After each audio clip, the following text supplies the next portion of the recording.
तो बच्चों कैसे हो। आज का हमारा लेक्चर बेस्ड है वर्क पे। हम लोग वर्क करेंगे आज भी। कल हमने वर्क एनर्जी थ्योरम देखा और आज हम देखेंगे वर्क। सम्स क्लियर कर लिए ना उसका NCERT based. Work energy theorem भी कर लिया हमने, उसका एनसीईआरटी बेस्ड सम भी कर लिया हमने। आप कहोगे सर क्यों इतना ही, क्योंकि बच्चों पूरा हम खत्म करने के बाद वर्क और work energy theorem, constant and variable force दोनों के बारे में खत्म करने के बाद हम सम्स करेंगे उसके बढ़िया बढ़िया, जो आपकी नॉलेज को करेंगे एनहांस। तो बच्चों आज का लेक्चर हमारा बेस्ड है on work done by variable force. Work done by variable force. Work done दिख नहीं रहा है, आप दिखेगा work done bye a variable force.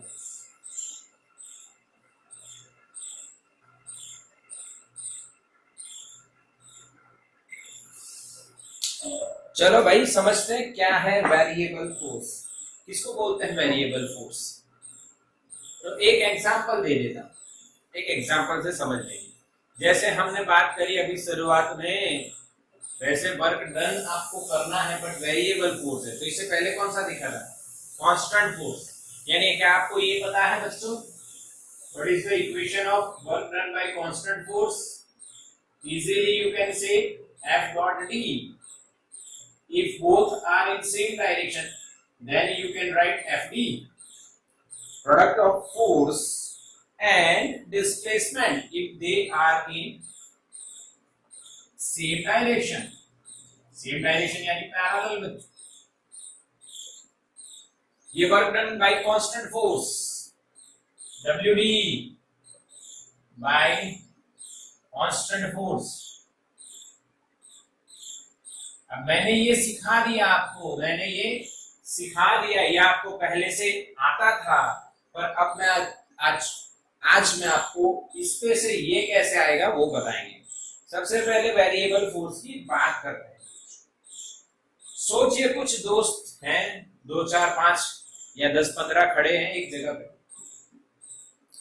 अब आपके पास एक रिक्शा है, वो रिक्शा खड़ी है, उसको एक जगह से दूसरी जगह ले जाना है, 10 मीटर जितना धक्का लगाना है, तो आप 10 मीटर नहीं 100 मीटर ले जाना है। कितना ले जाना है? 100 मीटर। प्लेन रोड है पर आपको 100 मीटर तक धक्का देना है। तो कुछ बच्चे फील करेंगे, सब लोग फील करेंगे, आपने धक्का देना स्टार्ट किया तो आपने जोर लगाया, तो शुरुआती 10 20 30 मीटर तक आप जोश में होते। यस, मैं इसको धक्का लगा सकता हूं, चाहिए कि नहीं? यस और नो? आके ना, मैं इसको धक्का लगा सकता हूं। सुनाई दे रहा है? सुनाई दे रहा है? ओके, क्लियर ना? यस। तो मैं उसको धक्का दे सकता हूं। 10 20 30 मीटर तक मेरा फोर्स कांस्टेंट रहता है, मेरा फोर्स कांस्टेंट रहता है। फिर उसके बाद घटता है, हाँ के घट जाएगा। यानी 40 50 मीटर पे आप यानी धीरे धीरे धीरे धीरे धीरे ले जाओ। फिर सब दोस्त आपके हैं वो चिल्लाते हैं, ये हवा निकल गई, ये बस हो गया, बस गया गया गया, ऐसे बोलेंगे। फिर आपको जोश आता है और फिर आप फोर्स बढ़ाते हो। होता है ना, एक्सपीरियंस बता रहा हूं। अच्छा, मैंने रिक्शा को धक्का तो नहीं लगाया, पर ऐसा होता है बच्चों, सबके साथ होता है। लड़कियों का पता नहीं, लड़कों का पता है, लड़के ऐसा करते रहते हैं। ठीक है, ठीक है कि नहीं? आगे ना बच्चों, क्लियर के नहीं? तो यहाँ पे जब हमने देखा जो फोर्स है बच्चों, जो फोर्स है, मान लो हम सिर्फ एक्स डायरेक्शन ले लेते हैं, और यहाँ पे ये फोर्स सिर्फ एक्स डायरेक्शन पे डिपेंड करता है, ऐसा लेते हैं यहाँ।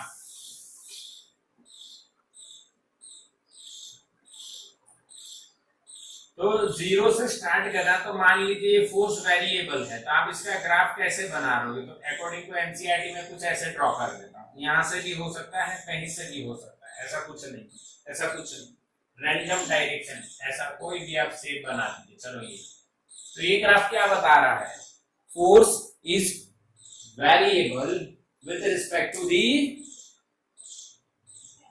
ई का है, ई का है डिस्टेंस है, ई का है डिस्टेंस, वा है भाई, जो कोई भी यूनिट में हो सकता है, मीटर सेंटीमीटर वगैरह कुछ में। ओके ठीक है, ठीक है भाई, ठीक है, समझ में आया कि नहीं? थोड़ा सा नीचे ले लेते हैं इसको, ऊपर से थोड़ा सा नीचे लाएंगे, जो आपको फील देना है इसलिए। ठीक है, F versus X, force versus position graph. फोर्स हर पोजीशन पे चेंज हो रहा है, यानी वेरिएबल फोर्स है। अब इसमें वर्क कैसे निकालेंगे आगे ना? तो हमें तो कौन सा इक्वेशन पता है? कांस्टेंट, कांस्टेंट फोर्स हो।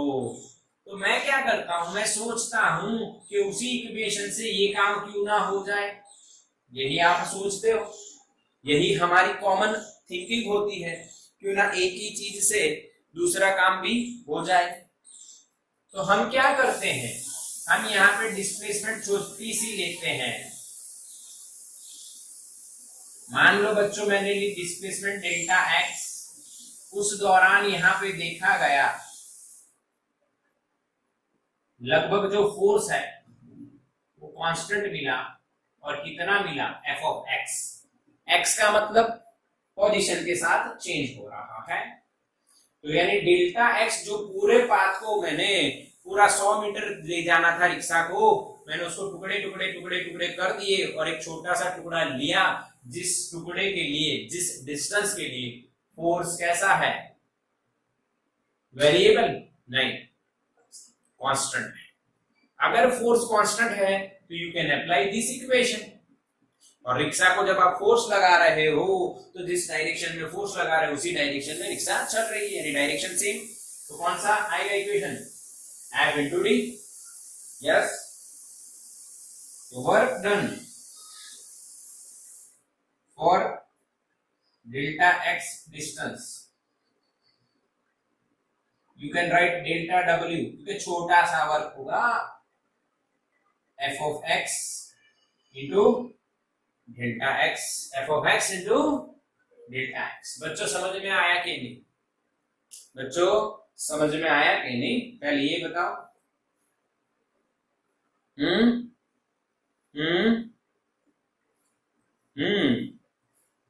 Yes.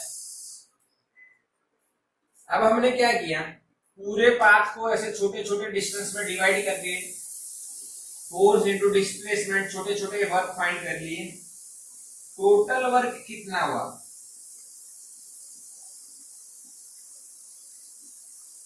From x1 to x2, चाहे कोई भी मान लीजिए आप, x1 इसको मान लीजिए स्टार्टिंग को, और फाइनल को आप x2 मान लीजिए।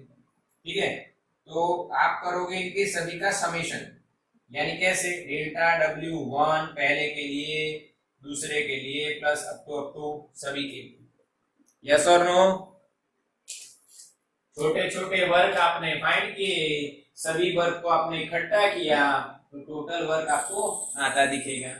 फिर आपने क्या किया, आपने लिखा F1x डेल्टा x1 F2 सभी का, फिर आप क्या कर दोगे बच्चों? समेशन। समेशन कहां से कहां करोगे? x1 से। समेशन कहां से कहां करोगे बच्चों? x1 से लेके x2, या इनिशियल से लेके फाइनल डेल्टा W, और डेल्टा W की वैल्यू आप क्या लिखोगे? f of x into delta x। बच्चों समझ में आया? बिल्कुल, इरादा पक्का हो तो बिल्कुल समझने में कोई दिक्कत नहीं। टुकड़े करके जोड़ना है, टुकड़े करके जोड़ना है। पर कई बार क्या होता है, कई बार क्या होता है, कई बार यहाँ पे फोर्स चेंज हो जाता है। कई बार यानी इतने डिस्टेंस में भी फोर्स कई बार चेंज हो रहा है, यानी हमें डिस्टेंस और छोटा करना पड़ेगा, जिसके लिए फोर्स क्या रहेगा, कांस्टेंट। समझ रहे हो कि हमने माना कि डेल्टा एक्स डिस्टेंस के लिए फोर्स कांस्टेंट है, तो आप टोटल वर्क इस तरह से फाइंड कर लोगे। पर कई बार क्या होता है बच्चों, डेल्टा एक्स डिस्टेंस में भी फोर्स चेंज हो जाता है, तो आप क्या करोगे, if delta x is very small then summation जो है वो इंटीग्रेशन हो जाएगा, छोटे छोटे टुकड़ों का एडिशन यानी इंटीग्रेशन। उससे थोड़े थोड़े बड़े टुकड़ों का एडिशन किया, बड़े टुकड़ों यानी बड़े वर्क का एडिशन किया तो समेशन, पर बहुत छोटे ले लोगे तो क्या हो जाएगा, इंटीग्रेशन। तो वर्क आप क्या डिफाइन करोगे, integration F of x dx. हाँ के ना, डेल्टा की जगह क्या लिखना है आपको, ये बात याद रखनी है, डेल्टा की जगह आप लिखोगे डी, यानी डेल्टा एक्स है तो वो डी एक्स हो जाएगा, और समेशन है वो इंटीग्रेशन हो जाएगा। लिमिट क्या रहेगी, x1 से x2। बोलो हाँ के ना बच्चों, समझ में आया, अरे हाँ के ना, यस बिल्कुल सरल। तो आपको याद ये रखना है, आपको याद ये रखना है कि work done by variable force is integration f dx, integration f dx. पक्का, हाँ के ना। चलो, हमने थर्ड चैप्टर में आपको बताया था डिफरेंशिएशन का मतलब होता है स्लोप, तो इंटीग्रेशन का मतलब क्या होता है बच्चों, डिफरेंशिएशन का मतलब होता है स्लोप ऑफ द ग्राफ। तो इंटीग्रेशन का मतलब क्या होता है, यस नेहा का राइट आंसर है, विसर्ग का आंसर राइट है, निधि का आंसर राइट है, देव का आंसर राइट है। Area under the curve, integration मतलब एरिया अंडर द कर्व, तो इसको हम क्या बोलेंगे, area under the curve of F versus X graph. समझ में आया बच्चों,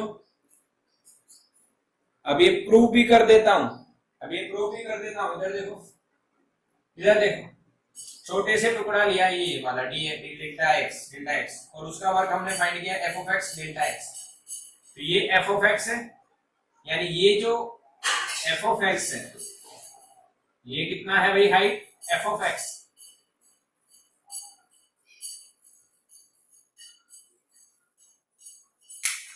ये कितना है भाई। तो बच्चों अब समझना है आपको, इधर देखो, और डेल्टा एक्स डिस्प्लेसमेंट ये एफ ऑफ एक्स था, तो ये एरिया कितना होगा, रेक्टेंगल बना, एरिया ऑफ रेक्टेंगल, यानी आप क्या लिखोगे F of x into delta x. तो ये तो क्या हो गया, छोटा वर्क, आगे ना, यस और नो। इसको आप क्या लिख सकते हो, एरिया, यस, यानी वर्क यानी क्या हो गया, एफ वर्सेस एक्स का ग्राफ का एरिया। पर ये तो इतना सा हुआ, साइड में आप दूसरा ले लीजिए, तीसरा ले लीजिए, चौथा ले लीजिए, पांचवा ले लीजिए, छठा ले लीजिए, सारे ले लीजिए, तो सभी का एरिया फाइंड करके, छोटे छोटे एरिया फाइंड करके सभी को ऐड कर दीजिए, तो आपको टोटल एरिया मिल गया। तो वो क्या हो गया, area under this curve, area under this, तो area under the curve of F versus X graph will gives total work done by a variable force।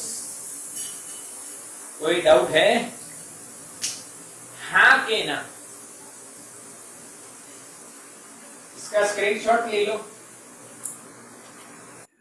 तो बच्चों हमने सीखा work done by variable force यानी integration F of x DX, x1 to x2।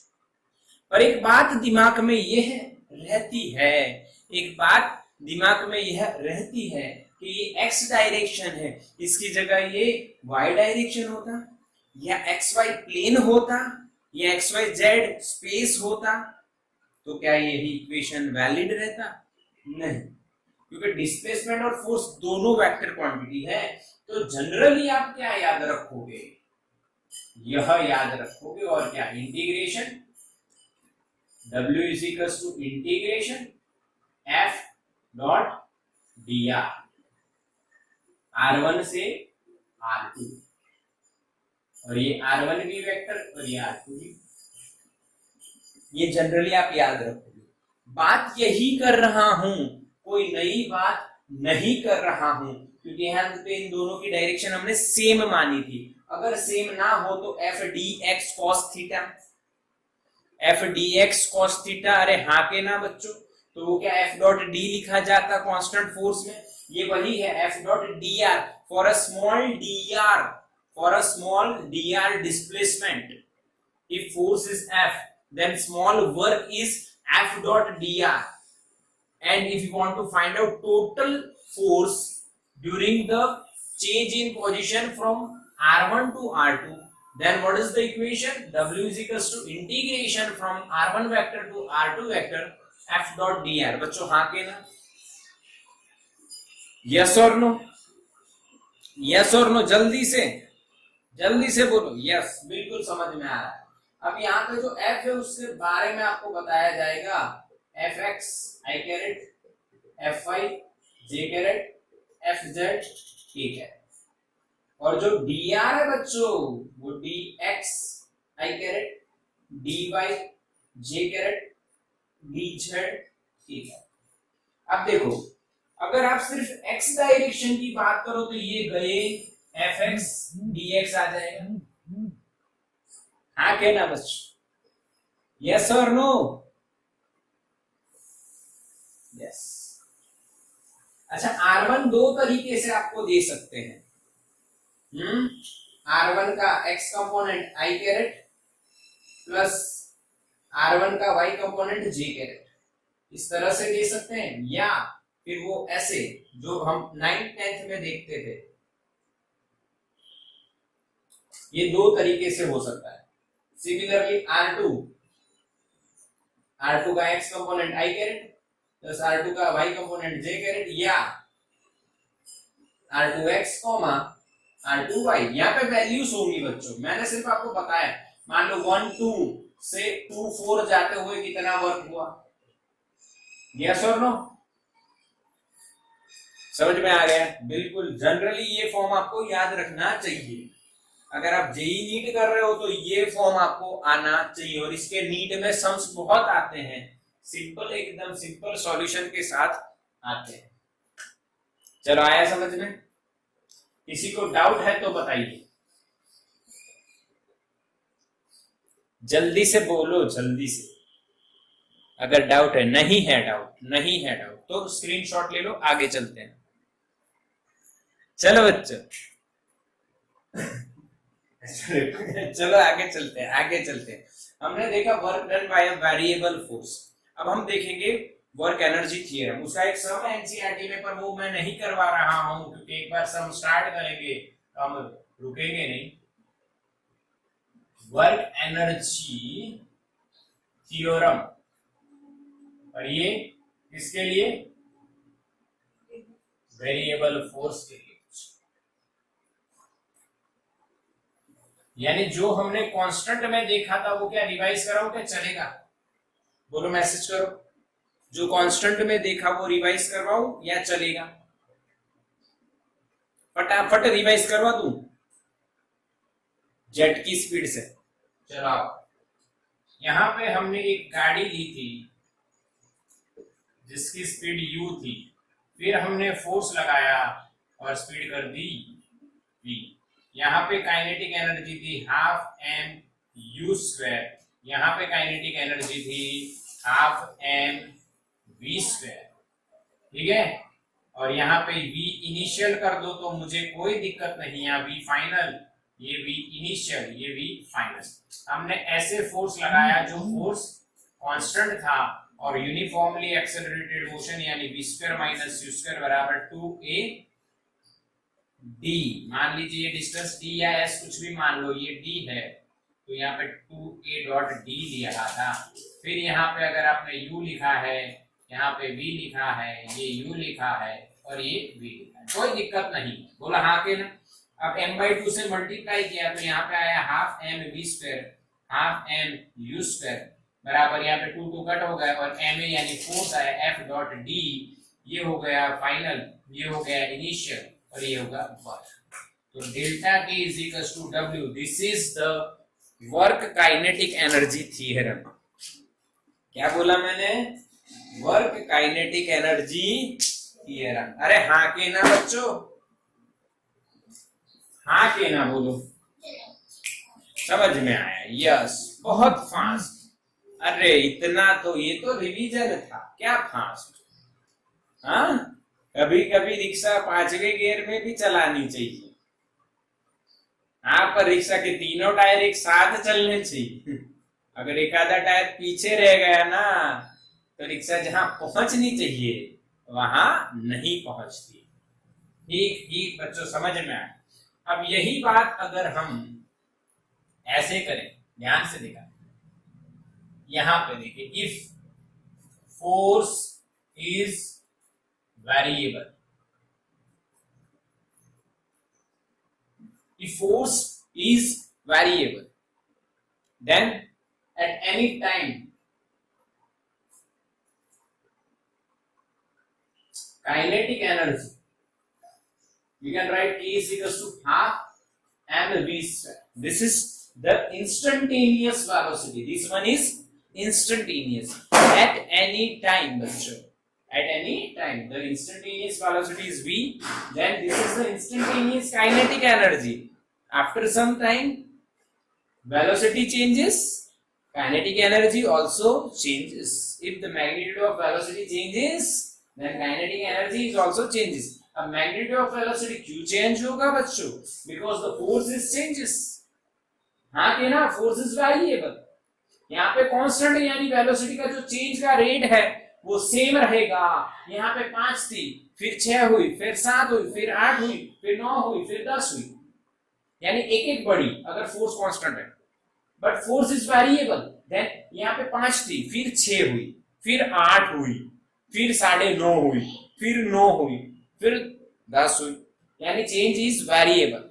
Yes और no? समझ में आया बच्चों? आगे ना, अब इसको डिफरेंशिएशन कर देते हैं, इसका डिफरेंशिएट करते हैं इसको, differentiate with respect to time. अगर हम इसको करें तो dk by dt is equal to half m is constant, v square का क्या होगा? 2v dv by dt। क्यों बच्चों? मैंने आपको अभी बताया कि जो वेलोसिटी है वो टाइम के साथ चेंज हो रही है, और इसीलिए हमने दोनों साइड क्या कर दिया? डिफरेंशिएशन। पक्का बच्चों? यस। अब ये 2 2 कट हो जाएगा, देखना ध्यान से। क्या मैं ऐसा लिख सकता हूं, m v की जगह मैंने लिखा dx by dt, और इसकी जगह मैंने लिखा a acceleration. dv by dt का मतलब क्या? एक्सेलरेशन। मास इनटू एक्सेलरेशन क्या बच्चों? फोर्स हो जाएगा, और यहां पे हमारे पास dx बचेगा, क्योंकि मैं यहां पे dk by dt में ये dt कट कर देता हूं, तो dk is equal to force into dx। ये क्या मिला? काइनेटिक एनर्जी का छोटा चेंज वो फोर्स इनटू डिस्प्लेसमेंट के छोटे चेंज के बराबर होता है। ठीक है, यानी ये वर्क हो गया, छोटा वर्क, और एक छोटी काइनेटिक एनर्जी का चेंज, छोटा चेंज, छोटा चेंज, छोटा वर्क, यानी वर्क एनर्जी थ्योरम है। अब इसको इंटीग्रेट कर दो बड़े चेंज के लिए, फ्रॉम x1 टू x2, तो dk इंटीग्रेशन, यहाँ पे k इनिशियल से k फाइनल, और यहाँ पे f dx, x इनिशियल से x फाइनल। पक्का? तो इसको क्या बोलेंगे हम? k, इसका इंटीग्रेशन, यहाँ पे कुछ है नहीं, 1 है, 1 का इंटीग्रेशन k होगा, यहाँ पे k इनिशियल से k फाइनल, इसको हम work done by variable force बोलेंगे। क्या बच्चों? ये kf माइनस ki हुआ, ये वर्क हुआ, तो डेल्टा k बराबर क्या आ गया? w। तो ये हो गया वर्क एनर्जी थियरम। समझ में आया कि नहीं? कैसे डिराइव किया जाता है, कैसे डिराइव किया जाता है, क्या ये कंसेप्ट समझ में आया बच्चों? इसको अच्छे से लिखना है आपको, नोट्स इसकी अच्छे से बनी हुई होनी चाहिए। कई बच्चे ध्यान से इसको समझिए। देखो यहां पे मैंने वेलोसिटी की जगह dx बाई dt लिखा, dv बाई dt को a लिखा, यानी कई क्वेश्चंस जेई नीट के जब आप बनाओगे तब ऐसी तकलीफ आपके सामने आएगी, तो उसमें आप डिफरेंशिएशन करिए, फिर इंटीग्रेशन करिए, कहीं ना कहीं इसका यूज होता है, तो इसको ध्यान से आप समझिए। क्लियर है ना? बिल्कुल। देखो फिर से एक बार बता देता हूं, पहले हमने इंस्टेंटेनियस वेलोसिटी के लिए काइनेटिक एनर्जी लिखी, फिर वो वेलोसिटी टाइम के साथ चेंज हो रही है तो काइनेटिक एनर्जी भी टाइम के साथ चेंज हो रही है, तो rate of change of kinetic energy लिखा। तो यहाँ पे हमें ma मिल गया फोर्स इंटू dx, और ये dk हो गया, dt dt कट, v की जगह dx बाई dt। अब ऐसा क्यों किया गया, यहाँ पे हम क्यों नहीं रुके, क्यों आगे बढ़े? क्योंकि यहाँ पे टाइम के साथ चेंज है, हम पोजीशन के साथ चेंज हो रहे हैं, तो x लाने के लिए v को dx बाई dt किया और dt dt कट हो गया, तो आंसर आपको आ गया। फिर इंटीग्रेट किया और फाइनली वही आंसर जो कांस्टेंट में आता था वो हमने देखा। बच्चों समझ में आया कि नहीं? स्क्रीनशॉट ले लो।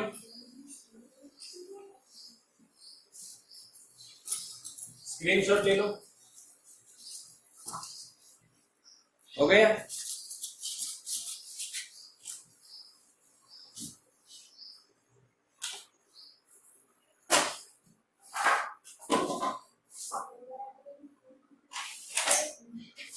यानी आपने क्या कंसेप्ट क्लियर किया बच्चों, वो मैं आपको बता देता हूं।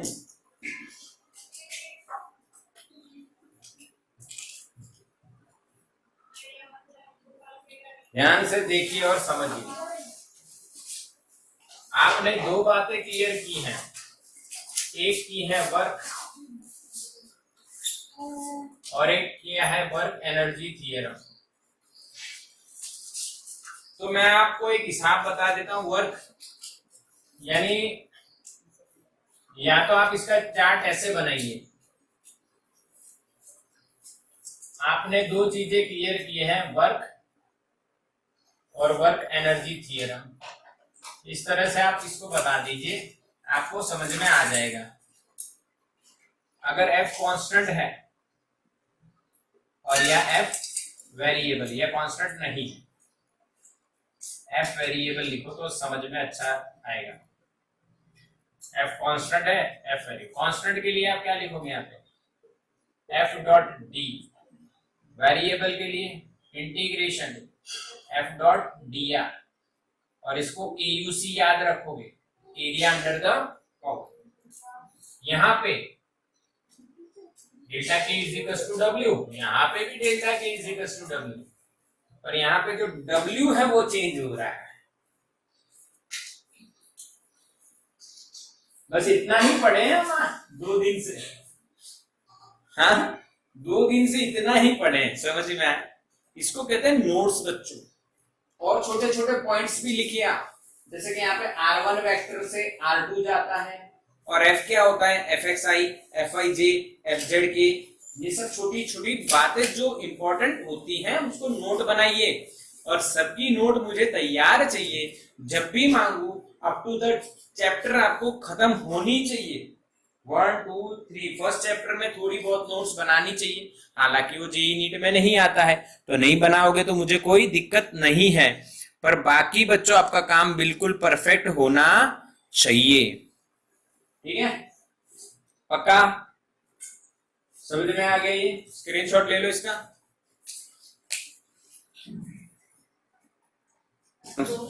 तो बच्चों अब हम पहले एक एनसीईआरटी का सम करेंगे, 1 या 2 जितने भी हैं वो कर लेते हैं, फिर हम आगे बढ़ेंगे। 2 सम हैं, कल हम एक्स्ट्रा मॉड्यूल में से सम्स करेंगे। आपको आज वो मैं होमवर्क में दे देता हूँ, आप अपने अच्छे से वो सम्स लगाइए और फिर आप वो करना। पहले हम लोग एनसीईआरटी देख लेते हैं। तो हमारे पास एक सम है 6.5 बच्चों, बढ़िया सम है। A woman pushes a trunk on a railway platform which has a rough surface. She applies a force of 100 Newton over a distance of 10 meter.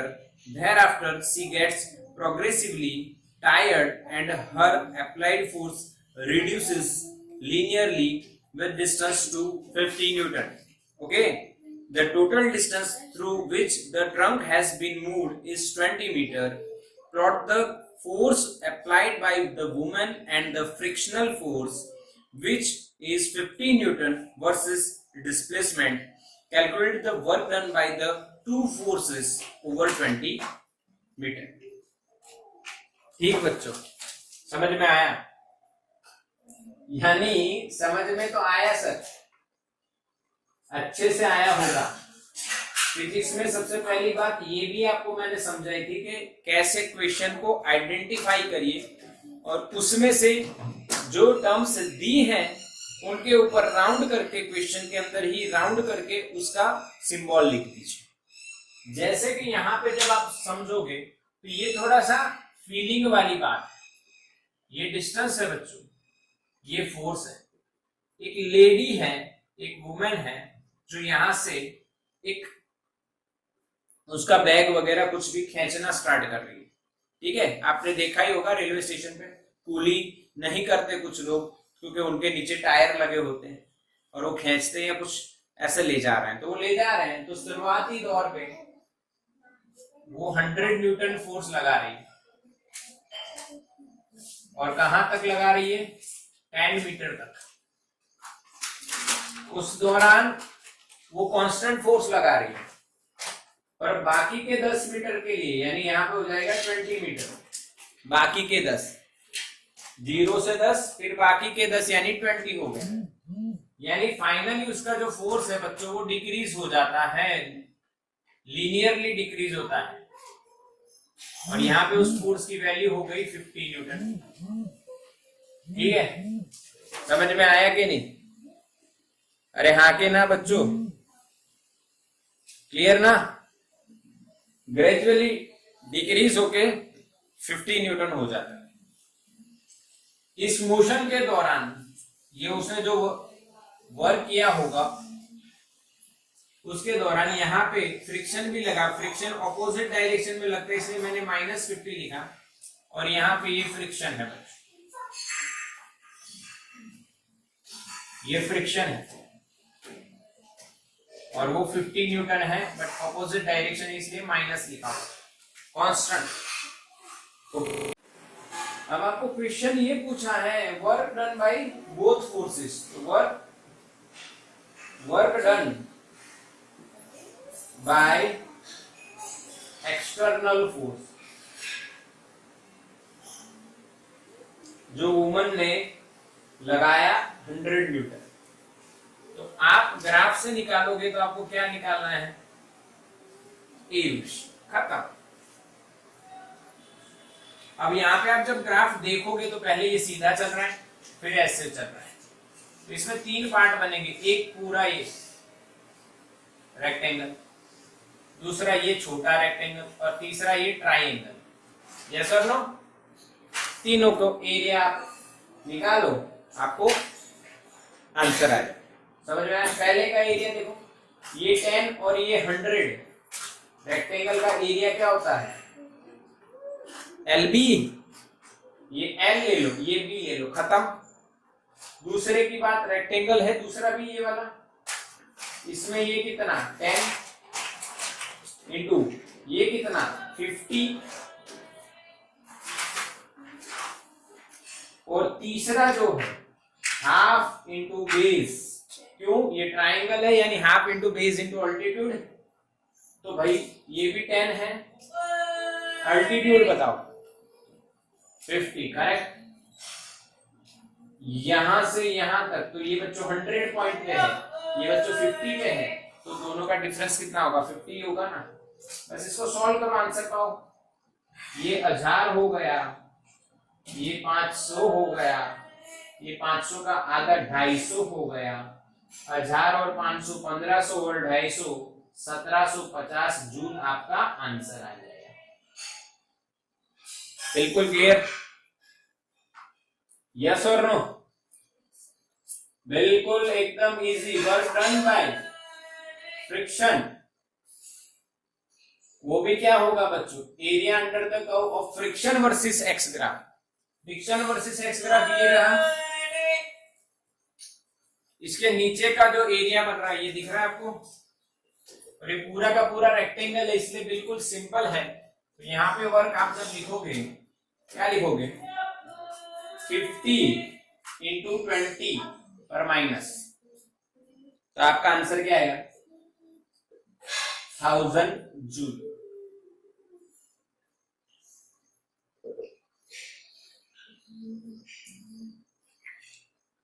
तो इफेक्टिव वर्क कितना हुआ? देखो इफेक्टिव वर्क कितना हुआ? 750 जूल।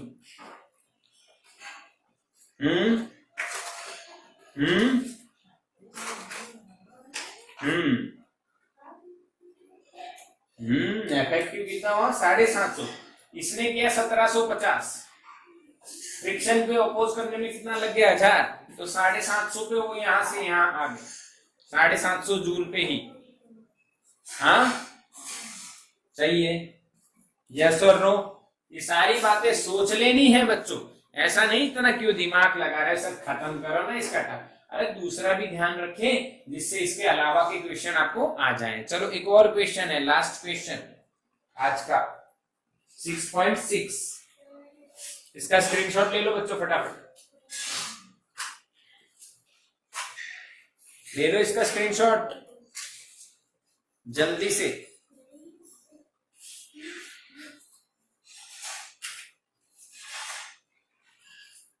या हम कल करते हैं, ऐसा करते हैं कल करते हैं, ठीक है? क्योंकि टाइम आपका भी हो गया है, मेरा भी हो गया है, ठीक है? इतना रखते हैं बच्चों आज। आप कल हम आगे ट्राई करेंगे, और मैं कुछ सम्स आपको सेंड कर रहा हूं, उसकी नोट्स, तो पहले नोट्स बना लीजिए, फिर वो सम सॉल्व कीजिए। Constant force, variable force, work energy theorem. Okay चलो भाई, ये स्क्रीनशॉट ले लो।